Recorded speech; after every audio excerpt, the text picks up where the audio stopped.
Well, good afternoon, good morning, everybody, depending on where you are. Welcome again to What's Up, Know, Learn, Fly.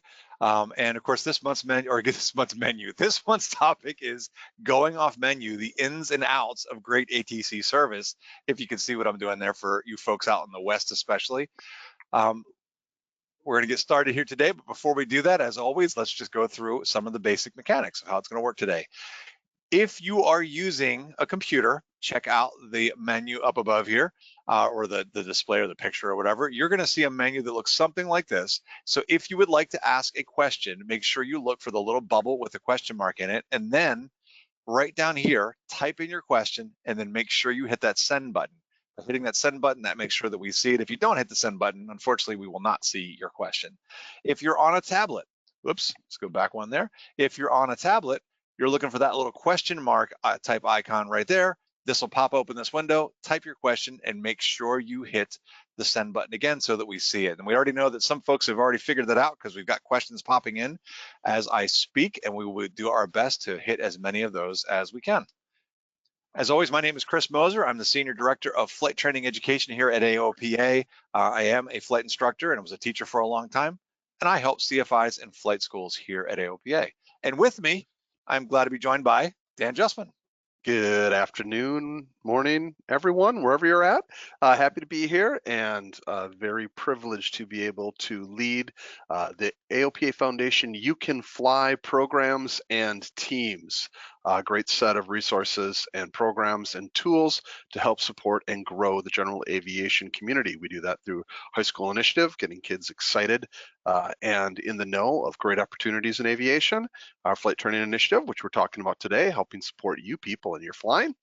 And flying clubs, access to aircraft, making it more affordable, and rusty pilots. Once life kind of gets in the way and we get out of the habit of flying, we've got a great program to get you back up into the air. Joining us today, special guest, Rebecca Collins. Hi, everybody. Rebecca Collins, Air Traffic Control Analyst at this point. I am a retired FAA Air Traffic Controller and subject matter expert.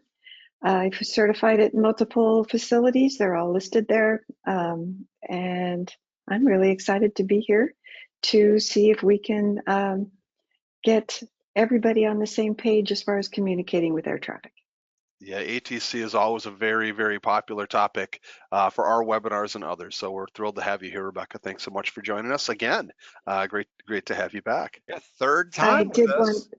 Thank you. And I did want to add that I'm currently a subject matter expert for Fort Hill Group, and our current project is working with remote air traffic controllers Very that cool. you will all, and remote air traffic control, and you'll all hear more about that as time goes on. Yeah, that's cool. Very good. And then next up, of course, our resident behind the scenes fella, Stephen Schroeder. Stephen, say hello. Did I get that right? Say hello, Stephen. Stephen. God. Helping work on today's menu. Wait, what? Coordinating the menu from the behind the scenes, making sure we have our various projects on time and delivered to things. Always a blast to be here helping produce our webinar this month. So. Oh, and Stephen, hey, I forgot we should mention a little plug for the Flight Training Experience Awards. Yeah, so currently open. Go ahead. Oh, it's currently open, our Flight Training Experience Awards. We're taking applications for you to give some feedback on your schools and instructors. So check it out, aopa.org/FT Awards. Yep, right there at the bottom of my slide, FT Awards. All right, go ahead, Dan. Awesome. So the webinar that we're on here today, What's Up, and all the things that the You Can Fly programs and teams do are supported by very generous donations from individuals, foundations, organizations. We are so grateful that all of you provide us the opportunity to do great things in general aviation. So if you would like to support that at an individual level, please do consider going to aopafoundation.org, making a donation, and allows us to continue to do these great things for general aviation. Click, there it goes. There By the we way, go. Dan, we've had a question about wings credit, oddly enough. No, already? I love it. Absolutely. Wings credit. Dennis, yes, you can get wings credit. All you need to do is be registered with your FAAsafety.gov email address. And that's only for those watching live, of course. If you're watching the replay from one of the from YouTube or for AOPA.org webinars archive, you can't do that. But if you're watching live, you've used your FAAsafety.gov email address, we will take care of everything for you. You'll see that wings credit show up in a couple days. If you're not sure if you use the right email address, please email us at ftinitiative@aopa.org, and we will happily verify for that and get it processed to the right email account. And actually, we might have, Stephen, do you want to see if you can pull up that form that we put in the chat before that's for that purpose of checking the emails? Yes, I'll dig that up.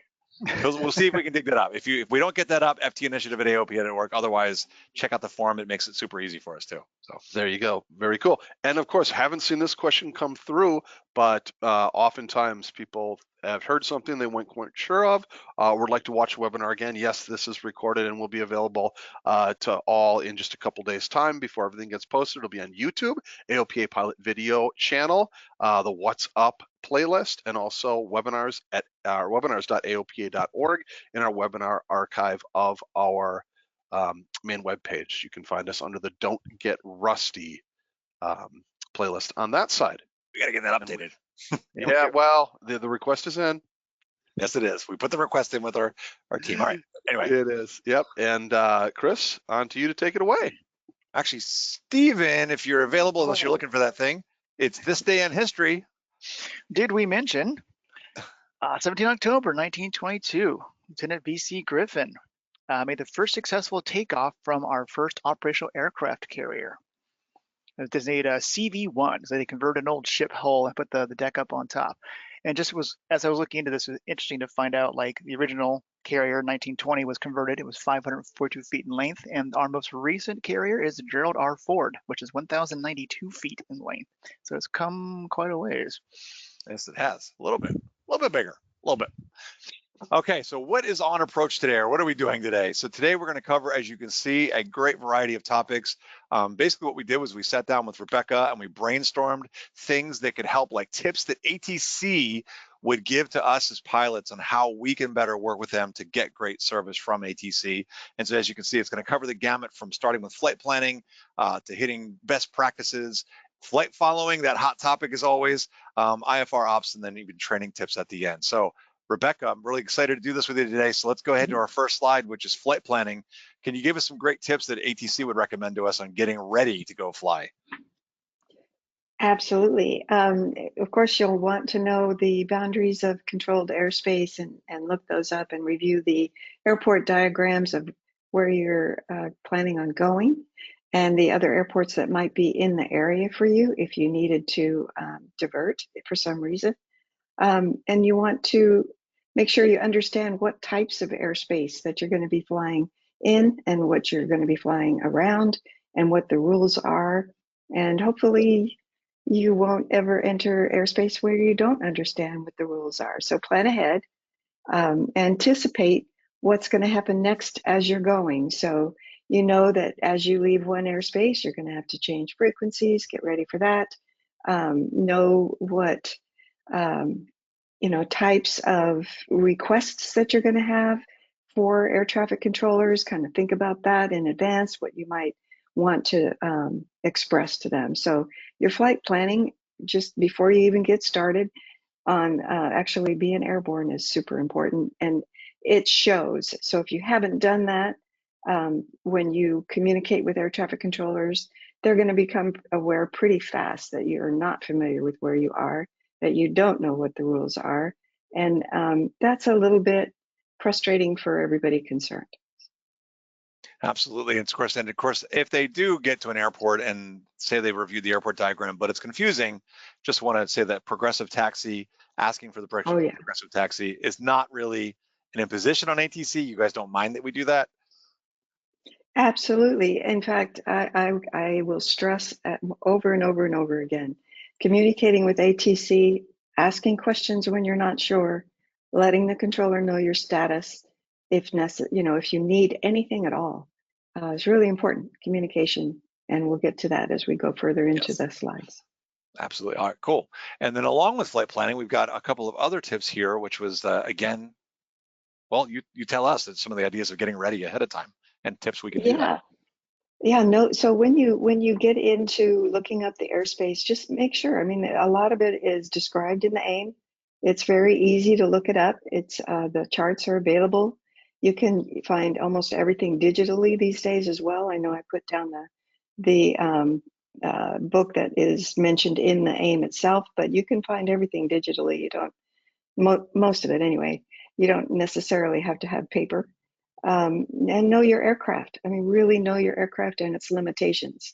That way, if you are asked to do something by ATC that you're not comfortable doing in the airplane, make sure you just tell them and they'll figure out a different way. Being unable. And then I loved your tip too, especially if, say, someone is not as familiar with getting to busier airspace, maybe they're going into a class Bravo or a Charlie. You mentioned that tip about listening to live ATC ahead of time to help them. Absolutely. Yeah, and I would mention that to everybody. You know, it doesn't hurt, especially if you're learning and you're new, to listen to ATC from anywhere, just to get the idea of how things flow, how things are said. So of course, sometimes you're going to hear phraseology that's not accurate, but most of the time, most pilots and most controllers are professional, and you will hear the way things normally flow. And the more you hear it, the easier it is to speak it. So it's like a second language in some ways for all of us. And I remember that's how I studied it, was listening to controllers at towers way back in the day when it wasn't on the internet. I hate to say how old I am, but I would take a recorder and go down where I had a scanner and record the controllers so that I could go home. And so this was working at Chicago O'Hare Tower. I wanted to show up there my first day of training, being able to talk, being able to speak their language. And it's very effective, I think, to listen to the frequencies. All right, so definitely a great tip, and I know that I don't think I'm jumping ahead anywhere here, but I believe it was this one we talked about, the idea of you'll start to hear the reporting points like VFR or any types of reporting points, but especially VFR reporting points. You start to hear that flow, and then you can anticipate that, correct? Right, and I'm really glad you have that good of a memory. I am a little bit trying to rush through slides a little because I know how many we have, but that is very important. And hearing the reporting points, and if you're not familiar, looking them up and taking a look to see what is going to be asked of you. And you can even Google Map it now and see what it looks like. So I think that's really helpful as well, so that you get your position reports are critical and very important, particularly with towers that often they don't have radar. But when you're talking to the TRACONs and the centers as well, you want your position reports to be accurate. So, yeah. And one person did have a quick question here. I just saw that I think it's very appropriate. Where was it? Let me go back and find it. Oh, they were asking how to access ATC without a radio, and that's that in those parentheses. If you're not familiar, there's Live ATC. It's a website, and you can go on there and you can find most towered fields, airports, TRACONs, et cetera. Most of them are on there. You can click on it and just get a feed. You can listen to it live, which is really cool. So check Yeah, it out. and almost every frequency, you'll get ground, you'll get local, you'll get the different sectors. You can look up the frequencies on the airspace maps, and you can just plug right in there and see what you're gonna experience as you fly through that airspace. I think that's great. And then the only other I wanted to ask was to clarify the one bullet we've got. We did mention that tip of check in early with ATC. How early would you recommend that people check in before we move on to the next slide? Oh my gosh, it depends, of course, on the capabilities of your aircraft and the speed that you're flying it. But at a minimum of 5 miles outside the airspace, and probably no more than 15 miles outside the airspace. And if you're already being controlled, the previous controller will tell you when to switch. So that should become pretty. But if you're just flying into class Delta, at least 5 miles outside the airspace. And then they'll tell you what they need next as far as reporting points is concerned. A lot of your non-FAA towers will have the non-federal towers will not have radar at all. So your position reports are going to be really critical, which is why I mentioned getting familiar before you even get in the air. Cool. All right, let's go to this next one, which the next topic is still flight planning, determining traffic times. So this, Dan, looks like we got a question before we move to this next one. We did, related exactly to where you were finishing up there, Rebecca. Is there a way to know without asking if a Class D airport has radar? Well, there are ways to know, but I don't think anyone's going to go to that kind of trouble. There is a database with the FAA, but I would say you don't really need to know that. If you get asked for a lot of position reports, more than likely they don't have radar. If you're not asked, then you're tagged up. If you're squawking, if you've got your transponder on. If you're not asked for a lot of position reports, then they are watching you on the radar, more than likely. So you can kind of tell just by the way the controller is managing your flight and other flights on the frequency. Looking it up on the database, I'm not sure exactly how to do that, but I think it is possible. And I've had ATC share that information proactively as well. They said kind of like, by the way, we don't have radar. I think it's when it's getting busy and they're they usually do that. Exactly. When you're a late call, when you call in late, when you're right at the border of their airspace, they'll tell you. When you don't it's usually a heads up to you because you've already done something that lets the controller know that you think he has radar. So maybe you didn't report what you were told to report, or maybe you reported a position that's not accurate. And then he finds out about that because suddenly you're on the right downwind, you're not on the left downwind. So there are clues to the controller that you think he has radar. And you'll usually hear, we don't have radar here because of something you have either said or done, like, whatever it, and the controller wants to make sure that you know that what he needs from you, he's asking from you, and it needs to be correct. So the fact that I heard that means I may have just admitted that I've done something not desired by ATC in that circumstance. Oh well, let's do my best. Well, actually, not necessarily not desired, but it's a clue. You've done something that clued the controller in. Sure. That you think he has radar information when he doesn't. Makes perfect sense. Thank you. Cool. So our next one, and this kind of came up with in our discussion and planning, which was the idea of sometimes when we want to go into a Bravo and we know that Class Bravos, for instance, can get very busy. Is there any way to predict the times that they are busy? And then I know that you kind of gave us a pretty good answer, so you just want to maybe hit that one really quick here. Yeah, so normally there are, especially in Class Bravo airspace and often in Class Charlie airspace, there are normal rush periods of planned flights in and out. And flight radar is going to show those for you pretty easily and pretty quickly, what's going on and what times you can just kind of do the math and what times it looks like it's going to be busy in that airspace. Typically at the busier facilities, there's a morning rush and there's a evening rush, and often in the middle of the day, but there are sort of slow periods in between. These can change. These are flexible due to weather, due to diversions or things that might be occurring at the airport. So even though you think you know the schedule, you fly every day, your flight radar is going to be more up to date than trying to go based on what you've experienced in the past. You could try calling the TRACON. That was mentioned to me. It's hard to find a TRACON number these days. It's usually not published.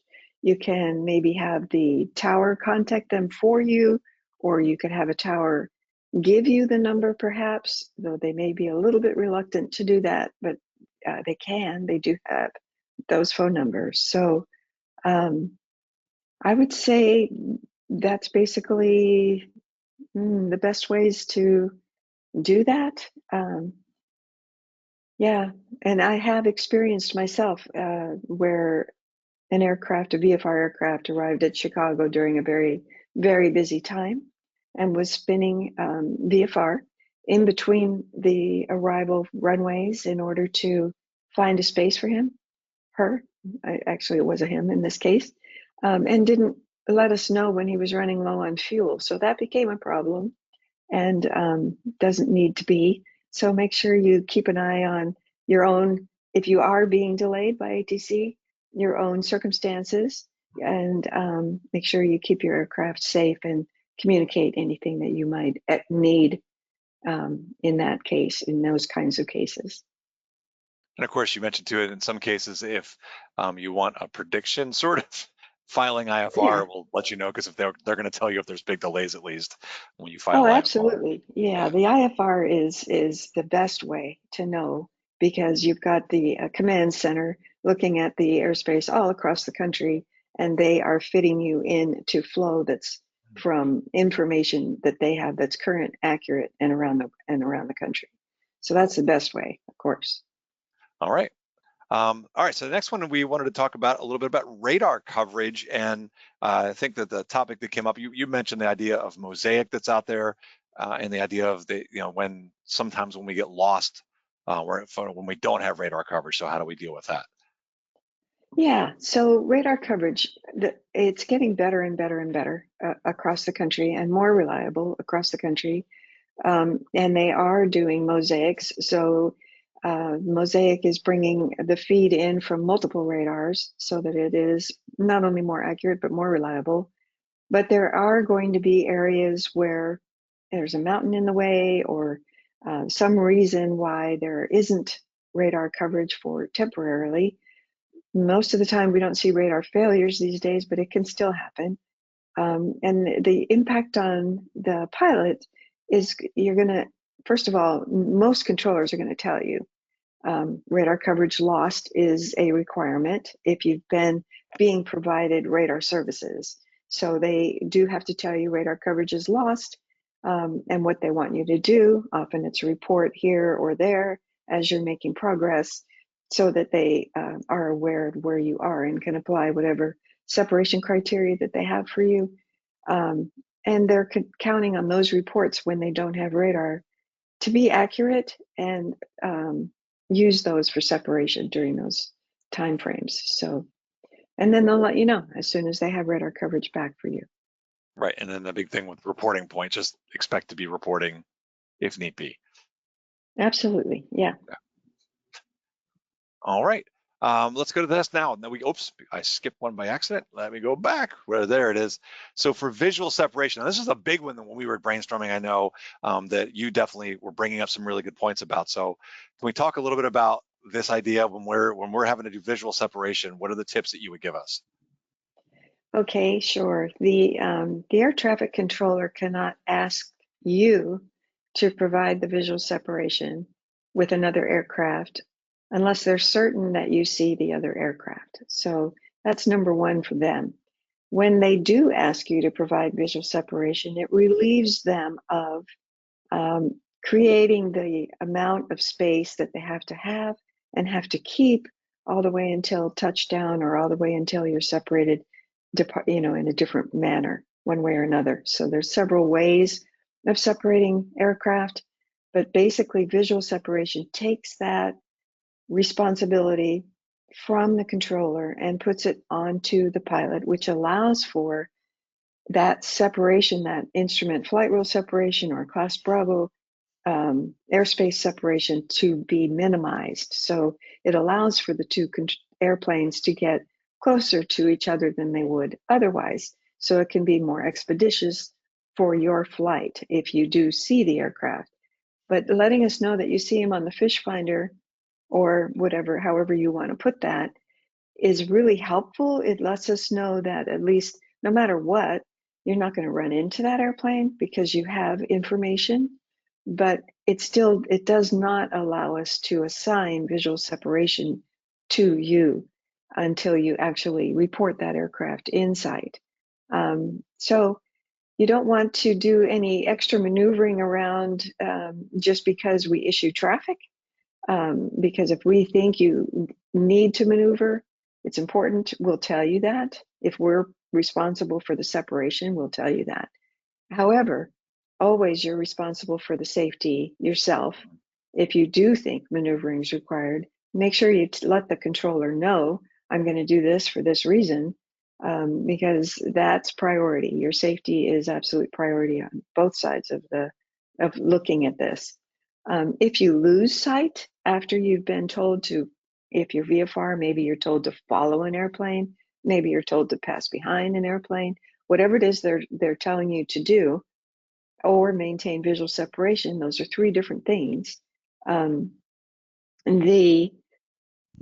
important part is to let the controller know if you lose sight, because then they have to take some other action to make sure that the two aircraft do not run into each other. So immediately let the controller know that you've lost contact and negative contact.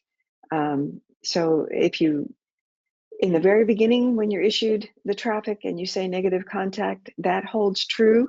And we might issue it 2 or 3 more times, trying to get you to see the aircraft. Just keep saying negative contact if you don't see them. Let us know you do see them if you're willing to take on that responsibility yourself. The rules for the center, the TRACON, similar to the tower in that way. The tower is more likely to be the one that tell you to follow someone, but the TRACON and the center have, well, actually the center, once you get into Class A airspace, you're not going to be VFR anyway, so you're going to get all kinds of separation rules, but it's still nice to know that you see the other aircraft, even when you're working in the center aircraft. So remember this, that in ATC, in the tower environment, in all the environments right now, the only place that ADS-B units may be allowed is in a tower and only for ground operations at this point in time for the FAA. The FAA does not allow those to be in the tower. So when they ask you for position reports, they ask you if you see the aircraft, they may not see both of you yet, right? In the tower environment in particular, if they don't have ADS-B and one of you made a position report that wasn't quite accurate, they may be looking in the wrong place. You may be too far out because of the visibility of the tower. They may not see you yet. You're a small white aircraft in a nice white cloud background. You're coming straight at them. They can't see you till you turn. There's a lot of reasons why they might not see you yet. So they're going to keep issuing you that traffic, and hopefully as soon as you do see them, you can relieve them of that, not just responsibility, but they want to make sure you're safe. So the frequency congestion that can come from position reports and issuing traffic over and over and over again, those kinds of things are patience wearing as well for air traffic controllers. So you do want to keep the controller informed as to what you do see, what you don't see, and be aware that there are times where the controller is not going to be able to see you, whether it's an ADS-B issue, they don't have radar, and they have blind spots from the tower behind a building, from their perspective, things like that. So it's important to be accurate about that. And then I know Joseph just asked too, he was asking what we meant by fish finder, and he just said, is fish finder radar, visual, or ADS-B? Yes, it's the radar or the ADS-B, some sort of device where we can see other traffic is what some people will say from that. Sure, absolutely. It's usually, often I understand with VFR pilots, they have handhelds these days that they carry with them, the same handheld in every single airplane they fly, so that they're familiar with it. And it's not something that they have to concentrate on to, find whatever it is, whatever settings and things like that. So frequently that's the best way, is have your own and take it with you. No matter what airplane you're in, you've got that. And you are comfortable with it, and whether it's charged up or not, and how to operate it. Exactly. Yeah. So, all right, let's get to our, just to make sure we keep cognizant of our time, to make sure we hit all these good topics. Communications best practices. So we had some really good tips here. I know this was probably the most dense one that we did. So what do you say, Rebecca? What are the things that you think will really help? Well, the first thing I would say is that get to know how to talk to an air traffic controller. So I'm going to put that first, because we already went over that. So you've got phraseology in the AIM, you've got the lessons from your teachers, you've got frequencies you can monitor, you've got experience. There's nothing like experience. So, you know, fly to those airports where you're uncomfortable and there's an air traffic controller and just do it. And feel free to tell the controller, I'm new, or I'm a student pilot, or I haven't flown in here before, or any information that might help the controller have more patience with you if you're unfamiliar with doing this, is a good thing, you know, communicating your status. And when you first come into any airspace or switch frequencies to any frequency, I don't care what it is, clearance delivery or, you know, TRACON, listen first, monitor the frequency, see if you hear anything that's going on that you want to wait for a minute before you do your check-in. Make sure you're not stepping on other aircraft to the best of your ability. Sometimes it happens simultaneously, but most of the time it's somebody that's not monitoring the frequency that cuts someone out. Look, listen, is the control, does they sound really busy? Are you not hearing responses from other aircraft? That could mean the controller is working more than one frequency.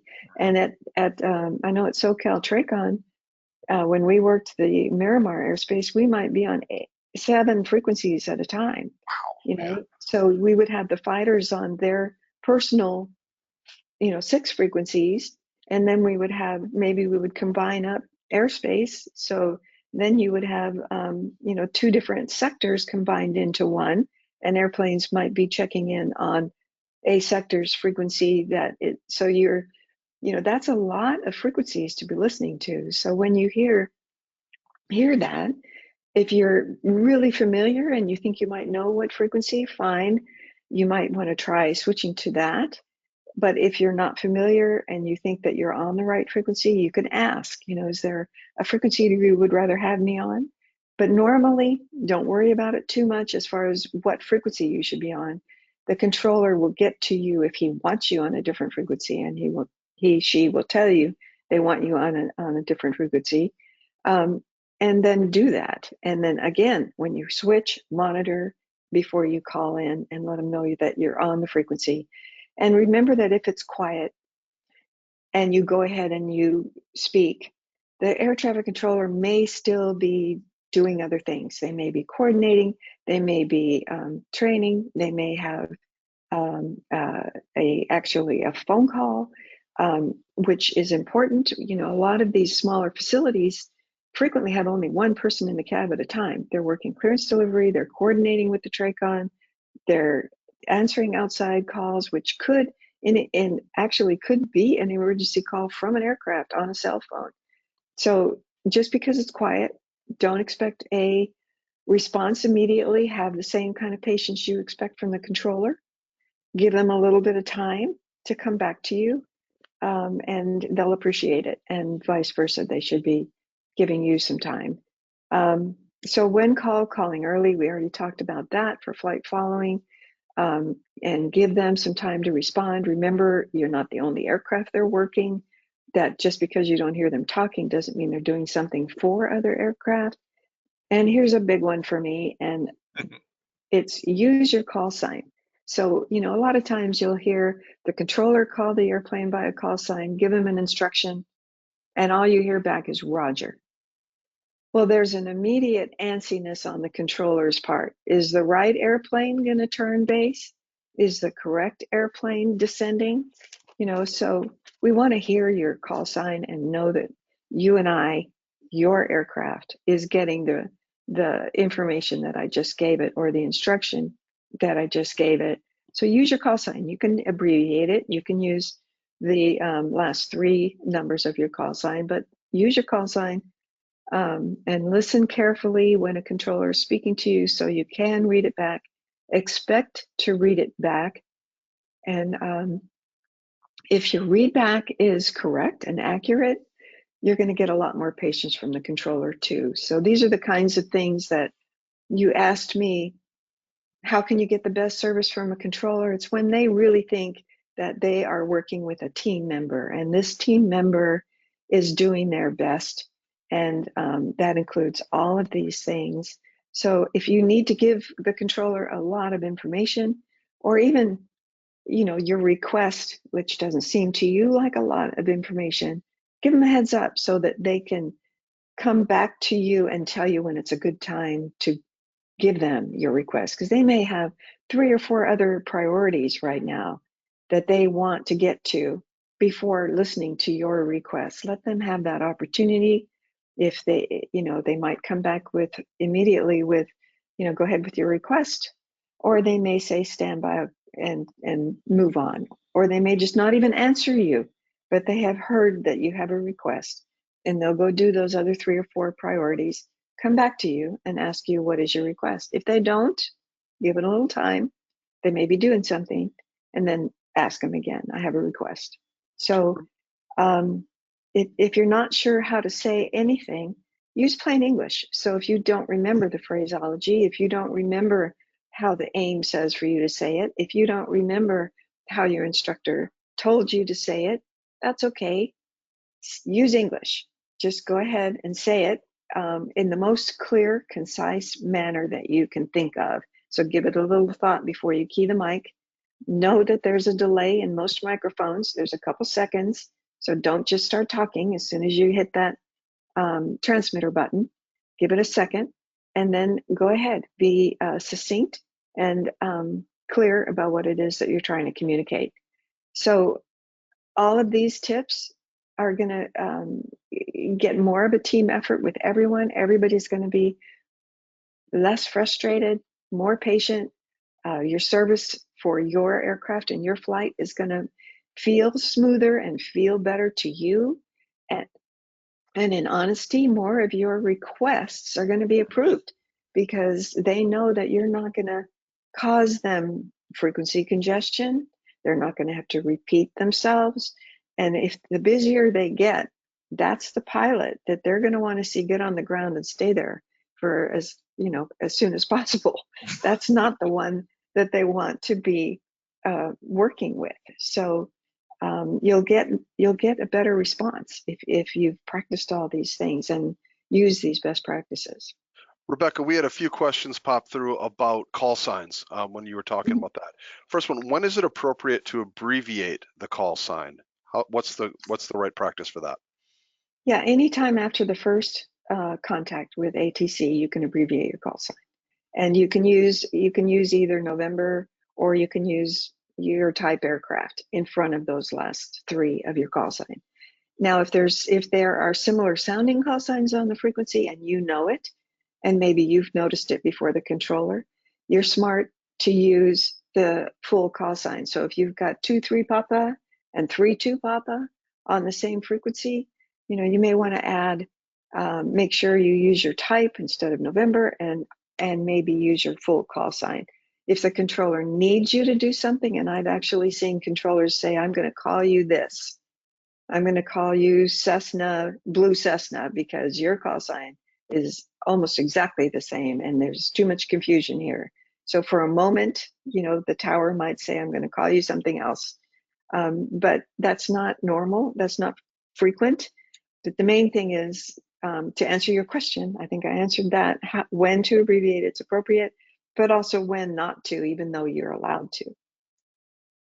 Okay, thank you. And just to clarify that one, Rebecca, too, because I've seen some people say, and this is what I've heard too, I've often heard that we're only supposed to do it after the controller shortens it. So you're saying it is okay to shorten even if the controller hasn't, as long as there's not somebody else in frequency? Well, okay, so that's a really good point because that must be a pilot rule. So I'm going to have you answer that because as far as the controller is concerned, in our view, it's fine for them to start immediately whether I do or not. I normally respond to the first call from an aircraft with their whatever they called me with. So if they gave me their full call sign, which they should, I'm going to respond with their full call sign. But I would expect at any point after that for either of us to abbreviate it. What is the rule? Do you know the rule offhand? I'm gonna have to look that one up to see, because I will do my best to see, because I don't know. I thought I read that somewhere, but I want to double check. So interesting. Anyway, Okay. let's keep moving on because we've got multiple slides and tons of questions. Everybody, we want to make sure we've got about 15 to 20 minutes before the official end, but Rebecca's going to hang around for a little bit answering as many questions. Let's see, this next one is, we'll just keep this one relatively quick because I know flight following's coming, everybody. I know that we want to know about that. But but how about this one, Rebecca? The just best practices when it comes to understanding that big picture. Now, these are two things you've already spoken about a bit, but maybe just emphasizing the operational aspects of these.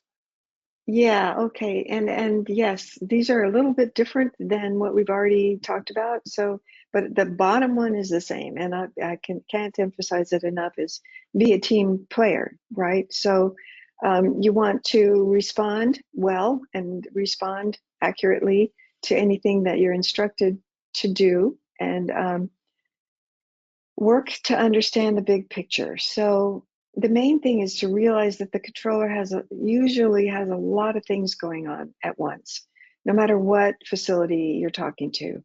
Some of the Class Delta airspace is as busy as a Class Bravo airspace. They just are not in need of giving as much IFR protection, right? So you're going to find the big picture is so important, being able to understand why, in your mind, what are the possibilities as to why is the controller not letting you descend?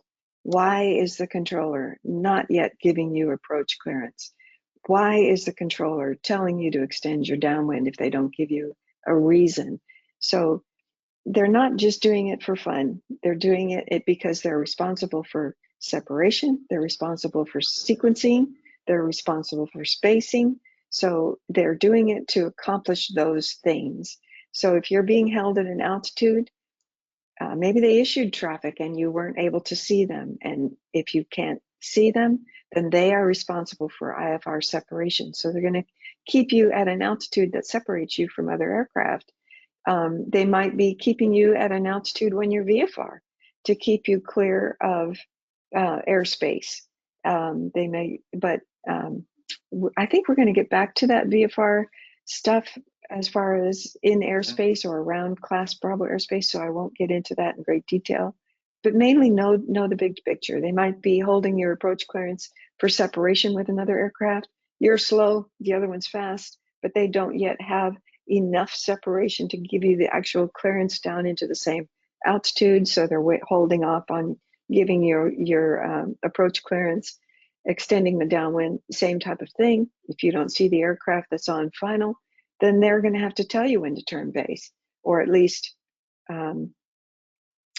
keep trying to get you to see that airplane. So they're extending your downwind for sequencing and spacing on the runway. I hope that answered your question. I think so. And then, of course, we mentioned the team player part, which we know we can't say that one enough. Yeah. I did find the answer to the call signs really quickly. If you want to read it in detail, AIM 424. So it's in the AIM. It's not regulatory. It's AIM. But it does say that basically ATC specialists will not abbreviate call signs of it says having authorized ATC. I think it's when they have like the airlines, they won't abbreviate those. ATC specialists may initiate abbreviated call signs by other aircraft by using the prefix and last 3 digits. And then the pilot may use the abbreviated call sign in subsequent context. So basically it's saying that, yeah, that part that we have learned before, which is that we are not to abbreviate unless ATC does. So I guess we could always just ask too. Well, thank you. Okay. Thank you for Yes. clarifying that. No worries. All right, requesting, flight following is the biggest thing. And I know we've got about, we're about quarter till right now. So we got requesting flight following. So how about the quick version or the good version of this one? What are your tips? Because people want to know, how do I get flight following and you're just using that. So what are the best ways of getting flight following? Well, the first thing is, again, to listen to the frequency, consider the amount of traffic. So when you hear a whole lot of traffic, you may want to avoid the airspace, or you may want to have a second plan. But if you're going to be landing, don't worry too much about it. Remember that that is the quickest request to make. So when you check in and all you're doing is landing, that's not something that you need to hold off on. If you've got a more complicated request, don't give that right away when you do check in on your frequency. Be ready for changing to that different frequency. You know where you're headed. You've already done all that pre-flight that we've talked about. Yeah, you know where you are. So be ready for that. You're going to change frequencies. Be ready to offer to switch. So there are times when a controller gets so busy and you're on final and you're actually in a Cirrus or something that's pretty fast, and you're coming up on what you know is the class Delta airspace, and you know that you want to talk to the tower and get your actual sequence from the tower because they've got VFRs working in their pattern, offer, would you like to switch me to the tower? Would you like to switch me to blah, blah, blah? There's no harm in doing that. Shall I go to tower? I'm not sure how you would phrase it, but I've heard it a lot. You hear it when a controller is super busy and has priorities that he thinks are more important, and you got set aside, and maybe they thought they switched you. So just, go ahead and give the controller a heads up that you think you should be switching frequencies. That's not a problem. If you do have a request, make sure the controller is ready to copy your request. So that's why you want to just tell them with a request, as opposed to start spitting the request out, because they're more than likely they're going to have you repeat it because they're not ready for it. So don't give them everything at once. I'd like to change a little bit who you are and the type of aircraft a little bit. So when we did these bullets, we were thinking that you might check in with the type aircraft. So Cherokee 2345 Papa, as opposed to November 2345 Papa. I believe, and correct me if I'm wrong, I think you're right. allowed to do either one. Yes. But the detail about your type aircraft, what type of Cherokee, or that you're a Centurion, if you didn't say that first, you just said Cessna, that can come later. But in the beginning, it's who are you? So November or type, and then your position is really important, because your position is going to tell the controller whether they are working radar or no radar, which direction to look for you. And so that's real important. And then add your altitude. If they have altitude readout, they're verifying it. If you're IFR, they're verifying it. And that's important. If you don't give it, they're going to have to ask you for it. And your destination. And if you have a request, would come at that point with a request or landing for landing. So I hope that's clear. Really important to do that in a way that is efficient time-wise on the frequency. Don't hold up the frequency. The frequency is a lifeline for everything, for everybody to get what they need. So keep it available for everybody to use to the best of your ability. The controller's doing it. They're trying to be succinct in what they say, and you need to do it as well. But again, if you don't know how to say it, just say it in English, but be succinct. Keep it succinct. And then just one quick tip I know we had, just for if you're departing class Delta, I know here at Frederick, this is one because we've got a class Bravo really near us. So you're trying to get in contact with the departure control, Potomac departure, and they're super busy. Your tip was, when on the ground at a class Delta, go ahead and ask, right? See if they can help you with getting that done ahead of time. Right, the class Delta airspace, absolutely. So they may not be able to, many of the class Delta towers don't have what's called an FDIO, which is the flight data printers and the flight data input device at all. So they are actually verbally coordinating all your requests with the TRACON. They may not have time, they may not want to, whatever's going on, you may get a no on coordinating with clearance delivery or ground, but at the same time, it's worth an effort, because if the TRACON knows, or the center knows that you're going to be asking for flight following in advance, they can be ready for you. They also know already what your request is, so that's helpful as well. And they may go ahead and give the tower your beacon code, and that's helpful. So when I say ATC can enter local flight plans via the computer, there's two ways of doing that. One is through the STARS radar system. They can do what's called a local flight plan, and that's just a keyboard entry. They can also do it through the FDIO if they have one. But those are primarily going to be the FAA class Delta airspace. It's not going to be your non-FAA towers. They are not likely to have the same kind of equipment, not likely to have the same amount of staffing, and therefore you may be less successful doing that on the ground. But it is helpful to the TRACON if you've done it that way. If not, again, go back to the previous slide, which is how to make your request. Right.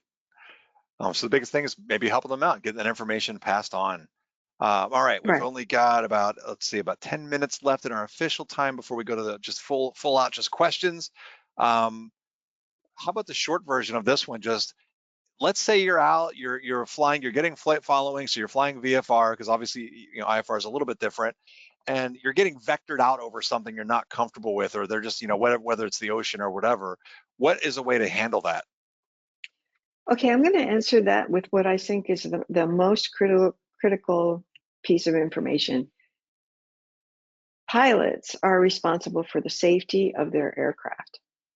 That is not optional. That is your prerogative. That is your responsibility to be safe. So if a controller gives you any instruction that you feel is unsafe for any reason, whether it's your experience level, the equipment on your aircraft, whatever it is, the answer is unable. If you think it's unsafe, your answer is unable, right? So, and then the controller, if you can give a reason, that's great, and the controller can work around it and is required to work around it. You're responsible. They might argue with you, they might be frustrated with you, but who cares? You are responsible for the safety of your aircraft. They know it, you know it. So you can't. So you could tell ATC you're not comfortable with it if you could do it, but you don't want to. I'm not comfortable with that. Can I da da da? I would really like to da da da. Not fly over the ocean. I don't have a lot of equipment on my aircraft. I'm not familiar with that route or whatever however you want to say it. And plan ahead. Be prepared for this possibility. In fact, think of what your response is going to be. If they're going to tell you to fly over the ocean, am I going to say unable, or am I going to, I'm probably overstressing this, but do plan ahead. This could happen to you. And so know what you want to say and know what you are responsible for. Adjust your course ahead of time, maybe a little bit. Ask to adjust your course ahead of time as well if you're getting vectors. They may be vectoring you to avoid traffic, but it doesn't matter. Tell them what you need if you feel like what they're telling you to do is not the safest way for you to operate. You can cancel flight following, but remember, if you've already been assigned something, if you've already been assigned a heading, if you've already been assigned an altitude, you need to be coordinating. I'd like to cancel flight following if that could keep me over land, let's say, and then let them come back with, oh, okay, I see your point, whatever, I'll give you this vector instead. But don't just break a vector or break an altitude without coming on to the air traffic controller and letting them know, because then you're violating the FARs. And especially if you're like within Bravo airspace, that's a different story, Absolutely, right. than when But if you're you're above outside an it, echo. Right. right. Okay, cool. Let's see, we've got just the two things left, and we've got about, let's say, 5 minutes before we end. See if we can do this. For IFR Okay. operations, the big topic that you had mentioned when we talked about this is for folks that want to depart, like this common thing. There's delays in getting the clearance. I'm just going to take off VFR and I'll pick it up in the air. Can you tell us your tips if they want to do that? Yes, I can. So a lot of times it depends on where you're going, right? If you're going to fly most of your flight VFR anyway, you're just trying to get out, just trying to be on a flight plan, and you know that it's VFR all the way to your destination, not a big deal, right? Because if you get refused in the air, it's not a big deal. But if you're not sure about that, you may get refused in the air. So here you are departing VFR to pick up IFR in the air, and the controller does not have time for you. The reason you had a flow time on the ground is because of some sort of airspace saturation or airport saturation or some weather that's involved that's keeping airplanes, the flow is slower than normal, or the route is going to be a little different, or vectors are required, all of those things. So make sure the tower knows your intention. They can pass it on to the next controller. The next controller can say, oh boy, I'm not going to be able to get him anyway, because we've got flow into that airport, or whatever the reason is, and come back to you with that. So at least maybe on the ground you can just stick with your IFR. And they again, make sure it's going to be VFR all the way if you do that, because you're taking a risk of not getting to pick it up. Practicing IFR approaches, practice talking. So make sure you know what your request is going to be, how to say it, what your intention is after the approach. Is it landing? Is it a touch and go? Is it more practice approaches? Are you departing the airspace? And be able to say that very succinctly. Cool. So be succinct, and the more help you're going to get. All right. Yep. The last official one here, which is the training tips. So these are just some thoughts we had on how can you get better at talking to ATC for those folks that are maybe a little nervous about it. We mentioned live ATC, I know already, but. Right. So live ATC is a great tool. These guys, it's great. And you can pick a call sign when you're listening to a frequency and kind of follow along, in your head. Okay, he's on this vector, he's doing this altitude, now they're descending him, now they're clearing them for the approach, now they're, and kind of follow along and listen to the communication that goes on. Learn the reporting points ahead of time. If you think that you're going to be asked for them, go ahead and, find what you can on the map. Know the airspace a little bit. Look at Google Maps. Look at the view from the airspace that you might see. All of this stuff will help you get familiar with talking on the radio and what you might encounter as you're flying along. And just try it. It's not as hard as you think. Air traffic controllers will normally not bite your head off. And, how you treat them is normally how you're treated. And if you follow all of these tips, most controllers will really be cooperative. They're required to provide a certain amount of service. There are priorities of service, and there may be times when they have to cancel your flight following. That's not personal. It's just they're getting too busy, and they are taught and trained that the first thing that goes when you start getting busy with IFRs is to stop VFR flight following. So know that that's not a personal thing, and it's not as hard as you think. Take a CFI with you. That's a great one. Do that until you're comfortable. And, they're going to let you flounder a little bit, but they won't let you flounder so much that the controller, and don't hesitate to tell the controller your status. I'm unfamiliar, I'm a student pilot, or it's my first cross country. That just takes a second, and it gives the controller the information they need to have more patience with you. The more you do it, easier it gets. Exactly. Yeah, and that's the thing. I know for me, learning it was because I got thrown into it, and it's intimidating at first, but then you get it, and then you're like, and then you start to learn too, the repeats. I know at Phoenix Class Bravo, we started to learn, oh, this is what they always do every time, and then it becomes so much easier once you get familiar. And that's where that live ATC is so helpful, and that's free. So that's free too. Exactly. It's the perfect price. Okay, let's go ahead and we'll get to the official end of the webinar here for the folks that are looking for the wings credit. Rebecca is going to hang around with us for about 25 minutes maybe. I know she's got a meeting afterwards. So Dan, tell us if you're not yet an AOPA member. Yeah, will you bump the slide? Oh, sorry, I didn't do that. That's one. okay. There we go. There it is. Thank you. Appreciate I did that. it on the wrong screen. Absolutely. So, yeah, we are the AOPA Foundation is the philanthropic arm of AOPA. We work very closely with the Aircraft Owners and Pilots Association. In fact, we operate almost one and the same there. It is the world's largest aviation community. Great set of resources from magazines to articles. There's content there exclusive. Great set of member benefits available, from personal travel to all sorts of other things. And we've recently have done a great job of bumping up those benefits. So we've got a whole new slate of benefits available for membership there. Most importantly, AOPA does a great job advocating for general aviation here in the United States at the federal, at the regional, at the local levels. Our ASN program has got thousands of volunteers keeping their fingers on the pulse. So all of that great stuff is available and can be accessible to you by becoming an AOPA member. We would love to see you join us and have us be able to support and grow general aviation together. Okay, just a quick note for next time, we'll be back on November 21st, 2024 at 12 to 1 Eastern time with a little time after for answering questions. So our topic tentatively, we know the topic is this, the title tentatively, I should say, is Night piloter how to build your kit for safe night flying. If you are of a similar age, you might remember the old show. Anyway, we're going to talk about night flying. That is our topic, and we're going to talk about some tips for doing that safely. So hopefully you'll join us for that one. If you have any ideas for future topics, please let us know at ftinitiative@aopa.org. FT Initiative. All right, Dan, I know that there's a ton of questions. We have a great audience today, so let's get to them. Let's see if we can get as many as we can here. Yeah, I did my best to get the questions grouped together so we can kind of go down topic by topic here.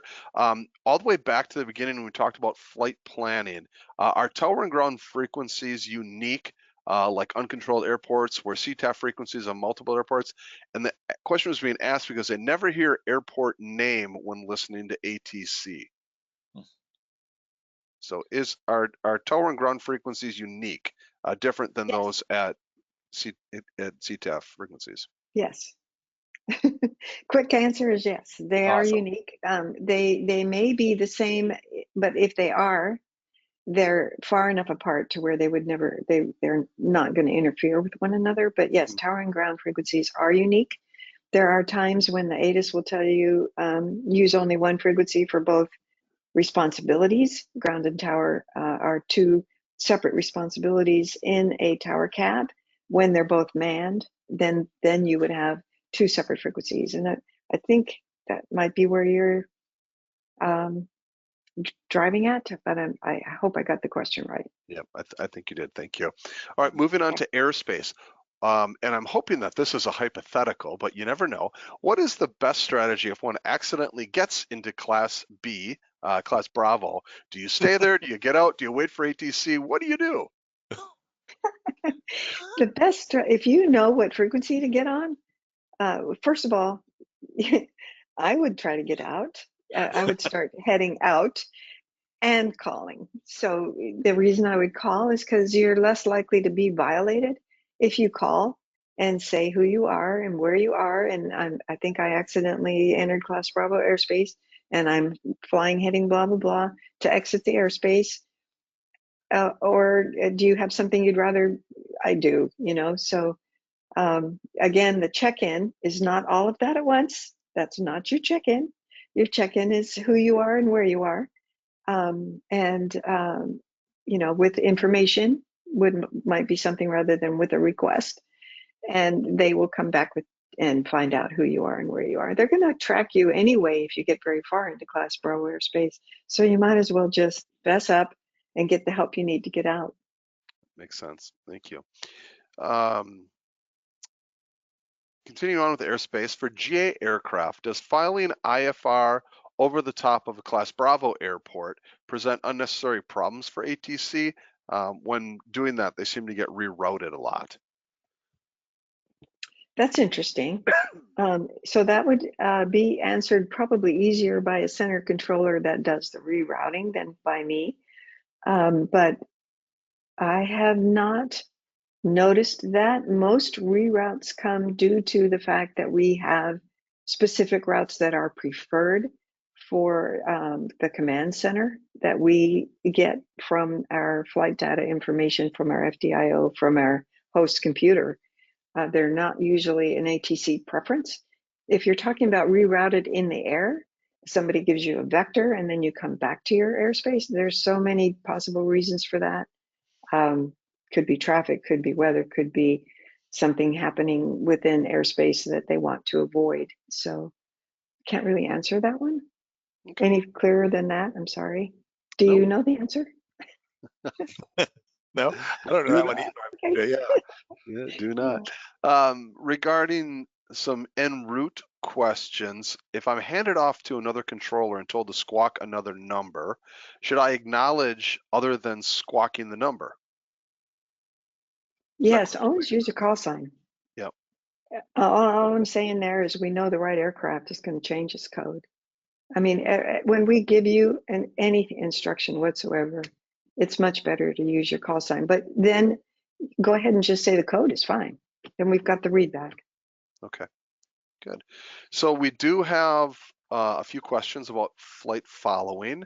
surprise, there actually aren't as many as we normally would expect here, but I'll dive into those now. So if you're flying VFR and using flight following, do you need to hear the golden words, "You're cleared into Class Bravo," or does the controllers that you are working with automatically notify the approach controllers that you want to enter the airspace? Now, okay, so if we're talking IFR, was that part of the VFR, question? VFR flight VFR following. on flight VFR. following. Okay, VFR flight following. If you're already talking to, and you've already been receiving VFR flight following and you're going into Class Bravo airspace and they don't terminate you, then that next controller has your information already. And number one controller will just switch you. But if they're not going to do it that way, they'll terminate you. And then, yes, you have to start all over again and you're going to get a new code. They may give you a new code and terminate you. That's okay too. But they're still telling you to call and you to get your clearance in by terminating you. Does that make sense? And I think what the question too is asking is, say you're on VFR flight following, you've got your code, and you've been turned over to the approach controller, and you're about to enter the Bravo. Do they need to say cleared into Bravo before you enter? Do you need to hear that? We clear Yeah. everybody. You cannot get enter Class Bravo without a clearance. Sorry, I thought you had that one. The one thing I will say though is, and I think you can confirm this, my experience has been when you're on flight following, it usually makes it easier because they know your route. And a lot of times I've been switched over to the approach controller and they preempt me even asking by saying, Cleared into Class Bravo airspace. Yep. Absolutely. Yeah, that's what I meant by the automatic handoff part, right? You don't have to come up with a request. They know you're there. Yep. And then somebody did ask just to you're follow never authorized. Yeah, let me just clarify one more time because that's a real good point that I didn't bring up myself. You're not authorized to enter Class Bravo airspace without a specific clearance to do so, ever. And then the follow-up to that, somebody else had, was what they asked, if you're on an instrument flight plan and you're going to go through Bravo, do you have to hear cleared into Bravo? No. Okay. So VFR, got to hear it. IFR, you're already cleared. Yep. Good tag team questions today. This is great. One of our listeners and viewers often wondered, when receiving flight following, sometimes ATC wants to really only wants to know about the next point, and other times they want to know the final destination, even when hundreds of miles away on a long cross country. Is there a standard? Is there a norm to that? Okay, that's an interesting question too. So if you want flight following all the way, then yes, they're gonna, if they're trying to get you a computerized host computer VFR flight following that helps them with handoffs all the way across your route, maybe, and this is often for jet aircraft, or that they would like to do that, then they're going to ask your final destination, and then they may ask you for intermediate points, but I've never heard that. So if you're just talking to a Class Bravo and you're staying within the airspace somewhere, then they probably, then you're still giving them a destination. So I would go with destination, but what do you think? Well, the question I would have that often comes up that from folks, and even for me, is that say you tell them, I'm requesting flight following and I'm en route to blank. It seems like ATC just assumes we're going direct, whereas we may have planned out following VORs or things like that. What's the best way to communicate that route, that maybe we're not going straight there, we're planning on doing different dog legs or whatever on our route? What's the best way to I see let them know? I see what you're saying. Yeah, so then it would be via, I'm en route to Palmdale. I'd like to, fly over Chino or whatever. So yeah, I would say, or northeast bound heading to Palmdale is fine. If you're VFR, I'm just, I'm northeast bound, final destination Palmdale. I don't really care how you're navigating exactly, unless I ask you. VFR flight following, I really don't care, as long as you're not doing 360s or some odd thing. Right. And I don't really care what your destination is most of the time. If it's a jet aircraft, I'm more interested because I can do more silent coordination if I actually put you in the system. But otherwise, for the slower aircraft, I've got plenty of time to coordinate. I've got plenty of time to find out what headings you want. So I'm not too concerned about which way you go on that report. So along those lines, if flying VFR with flight following, is a pilot required to follow vectors issued, or is that a suggestion by ATC? Oh, that's an interesting question. Yeah. Okay, yeah. So always, if you're flying VFR, you have to maintain VFR. So you may not be able to fly a heading that's assigned. So it is not a suggestion.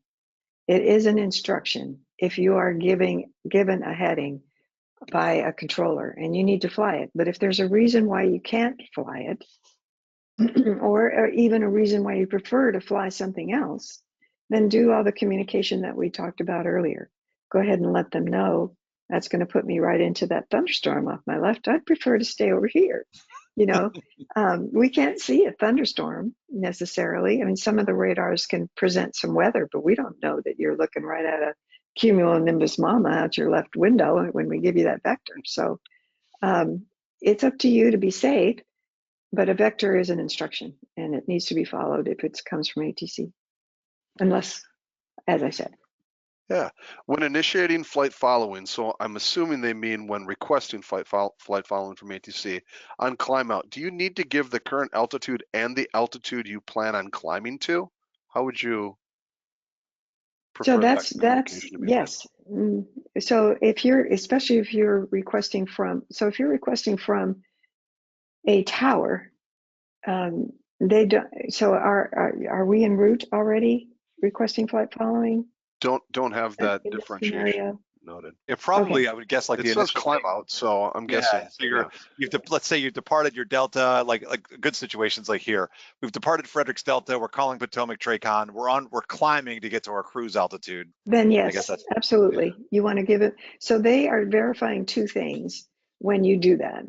And it's information that they need. Number one, they need to make that your mode C. They need to make sure your mode C is accurate. So if you give them the altitude you're climbing out of, they check it with what they see on the radar. If it's within a certain number of feet, then they believe your mode C readout from that point on. If not, they'll tell you to stop your altitude squawk. And then if as to what altitude you're climbing to, yes, they need to know that too, because they're planning ahead for what you're flying through and what you're going to do when you get there. So absolutely, yeah, when you're doing it that way. There's a partial question here. I'm not exactly sure which angle they're working on. It just says requesting flight following while on the ground at a non-towered airport. So I think the question's probably two-part we could handle is one, can you do it? And two, how? Okay, so did you say a non-towered airport? Yes. Okay, so so you can try the frequency, the TRACON's frequency. You could try that from the ground. That might work. You can use the phone like we talked about before. If you happen to know the number or can find the number, if there's a tower number that's available to you that's in the vicinity, you could call them and see if they'd coordinate for you or with you, or be able to help you find the TRACON's number. You can wait till you're airborne and call them on their frequency. So there's several ways of dealing with that. Can you guys think of something else with your pilot experience besides those? Those would be exactly the same things. I wonder if maybe calling flight service. I don't know if they might be able to give you Yes, a number flight too. service is another one. That's another possibility, sure. Great. Moving on to MOAs.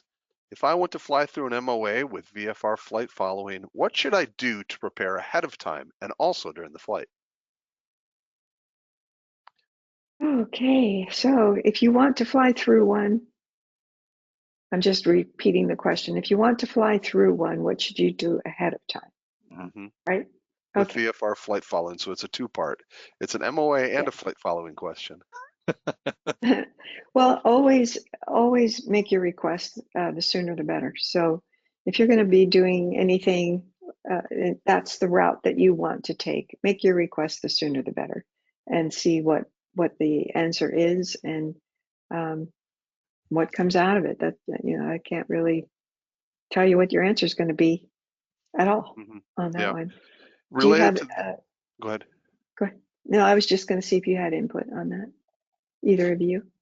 Yeah, I or think any of that you. probably the concern is if the MOA is active, because I know that there are some places that pilots will say they've been told by ATC you can't go through there. Of course, the AIM tells us that we can fly through MOAs, but obviously if the military is doing whatever they might be doing that could be dangerous, it might not be a good idea to go flying through it. And I Mhm. think that's what they're trying to get at is how do you handle all of that? And that can happen during your flight. I mean, it isn't always a scheduled activity. Controllers usually know when it's hot and try to avoid it with whatever airplanes they are actually working. But yeah, you need to follow your pilot rules and keep the controller informed. Okay. Okay. Hey, Moving Dan, on to make sure we hit some of those. There's a bunch of ADS-B questions with the towers. I know we want to make sure we hit. Do you have those listed somewhere? Yes. Okay. I know we only got about 5 to 10 minutes left at the most. Yeah. We'll keep rolling on these for now. Okay. And well, we can jump to that. That's perfectly fine. Let me see if I can get to that. I know what string you're talking about. Yeah. There was a whole bunch in a row. Okay, so I can remember that effectively it was along the lines of you had mentioned that towers often or center controllers often don't have ADS-B. Are some of them allowed to have ADS-B? Are some not? How does that work? Who is allowed to have it, who's not, or if they're not allowed, why not? That's kind of what they were asking. you just covered about 6 questions right there. That was perfect. Yep, I know. Yeah, so the center controllers and the TRACON controllers have radar.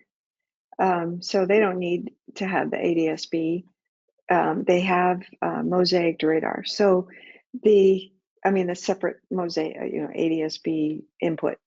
The tower controllers, on the other hand, are not allowed to use ADS-B even for situation awareness for airborne aircraft. They are currently, there's a brand new order, it's a 7110.66, that currently is going to allow ADS-B to be used for situation awareness for aircraft on the ground. So that's a new change. The FAA is doing all kinds of research and testing on not only ADS-B and whether or not it's reliable enough to use it for situation awareness for the controllers in the tower, and that takes time. The FAA takes a lot of time to make sure that things are safe when there's a change in the system. Same thing with remote air traffic control towers. It's taking time to get those into the system, into the NAS as an operational facility. And when they do, it'll be published for pilots, and they'll know where to look for light gun signals, for example, because it won't be an air traffic control tower that light signal is going to be coming from. Those kinds of changes, they take time in the FAA, so it's happening on the ground, not in the air. Not yet, at least. Not yet. Yeah. Okay. Just do a couple of IFR flight plans and then a lot of general questions that I've got grouped together here. So, well, we talked about that one. When we talk about this, while on an IFR flight, do you automatically have clearance into Bravo airspace? So that was an affirmative on that one. Here's an interesting one. If you're on an IFR flight plan and you get cleared for a visual, but you're unfamiliar with the airport, is it okay to request an ILS or GPS approach? Okay, so real quick, I'm going to head back to that first question that you just asked about. Do you have to request Class Bravo entry? IFR airplanes get a clearance to a destination, and if they went no radio, excuse me, at any point, they are cleared all the way to that destination. So if that helps with the understanding of whether or not you need Class Bravo clearance, hopefully it does. No, you've been cleared to that destination by the route that you were given, and in the event of lost comm, that's what you do. So that answered that question. And then as far as, would you go ahead and just quickly say the second question one more time? Yes, if you're on an IFR flight plan, you're cleared for a visual approach, you're unfamiliar with the airport, is it okay to request an ILS or GPS approach? Yeah, absolutely. And in fact, I would do that initially So, when you check in, say, I'm requesting an ILS approach, or I'm requesting whatever approach it is that you have pre-planned for and know that you're going to ask for, go ahead and do that. And, yes, absolutely. You can ask for whatever approach you want. And if you're cleared for an ILS, you can ask for the visual. Is there a particular time? Is there a good time? Like how early should they call? There was a related question to that one. How early should they call to request a certain approach if they're on an IFR flight plan? Well, on initial contact with the final approach controller, for sure. I would ask for it, or at least have it. Yeah, I would have it in my check-in, requesting a whatever approach. You may get it, you may not. So hopefully you've got that. It's that awareness part too. You've got to know, like, I'm coming into Frederick. I know that when I start talking to Potomac approach, they're the ones that are going to be handing me off the tower. So hopefully you've planned enough ahead to know that you're not necessarily going to ask center, right? But you Oh could. yeah, the final approach controller. So it's Potomac. The final approach controller is who needs to know this, but you will also by then have the ATIS that'll tell you what the advertised approach Yep. is, There you and go. you'll know whether or not you need to. If this already meets your needs, then you don't have to say anything. But if That's it a great doesn't meet rule of your thumb. needs, go ahead and say it. When you can get ATIS, now's the time to ask. Yeah. So, but again, if it's advertising the ILS or the GPS approach, and they clear you for the ILS or GPS, but then they say, do you have the airport in sight? And you say yes, and they say you're cleared for the visual. You could still say, I'd prefer, I'm requesting to continue on the ILS approach. That's fine. No problem. You can ask for that, right? We've got a great family of questions here all grouped together. They came through at about the same time. And it was, Rebecca, why does ATC always talk so quickly? We often have to request repeat. Another one related says, I hate to say again, but how else can they better understand what they've been told to do? That's a good one, because this all pilots have that issue. So it's not a student pilot problem. It's not a professional jet pilot problem. It is a real issue. I know at O'Hare, I could talk like this, and I could just keep talking like this, and da da da da da. And I had many pilots tell me to slow down, especially if they were unfamiliar with the field, and they would say that I'm unfamiliar, and that would immediately clue the person in that's talking too fast. You have to slow down, or you're going to repeat yourself multiple times, and I don't want to repeat myself multiple times. So I do want to know if I'm talking too fast. But at the same time, if you are consistently saying, can you slow down, or repeat, I might hold you over here for a little while on the ground, right? Especially at Chicago, because I don't have time for you right now. I'm going to talk to all these airplanes that I don't have to repeat myself to first, and then I'll get back to you and repeat as often as you want. So it's listen carefully, try to catch it the first time, but if you need somebody to slow down, you can tell them to slow down. And you can tell them why. I'm unfamiliar, or I'm a student pilot, or that's just too fast for me.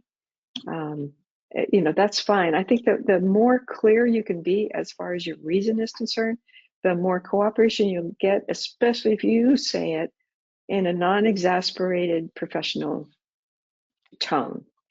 If you're saying it like, I'm upset and I'm impatient and geez, I can't believe you're talking too fast, you kind of set a pendulum in motion, and it's not necessary. We can all just work together, I think. Yeah. Real quick thing, Ken made a comment earlier on that I thought was really good. I think he's a controller as well. And he said, remember that the people on the other side of the microphone are people too. So courtesy gets you a long way. Exactly. So, we used to have what was called familiarization flights when I was a controller before 9/11. Everybody that was a controller had those. And we were allowed to sit in the cockpits of major airlines and take flights and learn. And I'll tell you, that's where my eyes were opened, that I should not expect a professional jet pilot or a student pilot or anybody else to answer me immediately either. They have priorities. They have things that they need to do. They may have heard me.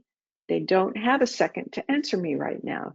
And I find it very that was such a valuable program in both directions. The pilots would ask controllers questions, the controllers would ask pilots questions, and everybody would understand. You know, we would come in to Chicago when I was working in Chicago, and they would say, "Why did the controller do that?" And I'd be able to tell them. And the next time they flew into Chicago, they would, you know, have a bigger part of the big picture. So I think those kinds of things are invaluable, and having this kind of a exchange is also invaluable. And absolutely, the person on the other end of that radio is a human being and doing the best they can, in my opinion.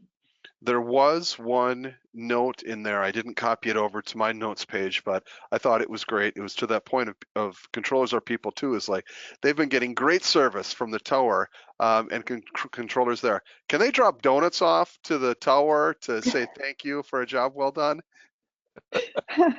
Well, you certainly could before 9/11, but now I would suggest asking the tower if they're available for a visit. So those phone numbers are published. Yeah. That's great.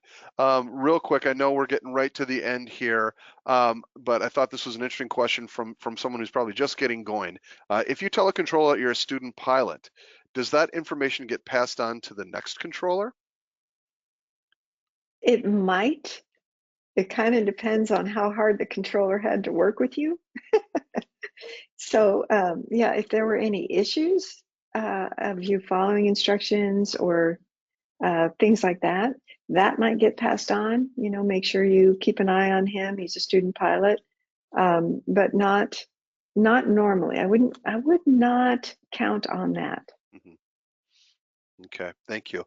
One last one here. This could be personal preference, or maybe there's a standard, but when a controller points out traffic and you do not see that traffic, is a preference or the standard to say negative contact or looking? Or are both okay? I think negative contact is, you guys are probably better at answering, but that's I think that's the norm. That's the answer. Looking is okay. It lets us know you don't see him, but I think negative contact is the actual way to say it. Great. I think I think I saw some heads nodding, so I'm hoping that's yeah, right. no, I agree. That's the official AIM thing. Yeah. Yep. Negative contact, I think, is my norm as well. But do say something. And your call sign. Right. So I think that'll take us right to the end. Chris, you wanna play us out? Sure, you got it. So don't forget, everybody, again, number one, thank you, Rebecca, again, so much for being with us. Number three show, an excellent show again. And so we were teasing her. We'll have to get her a, like the SNL thing where she makes the 5 Timers Club or something of that sort. I want to go backwards. Here we go. Don't forget, November 21st is the next time we'll be back with our nighttime flying, night piloter, how to build your kit for safe night flying, or effectively, we're going to talk about some safe tips from flying at night as we get into the winter months here. And I want to thank everybody for being here. So Dan, Stephen, and Rebecca, of course, thank you all, and we'll see you all next time. Thank you for having me. Bye.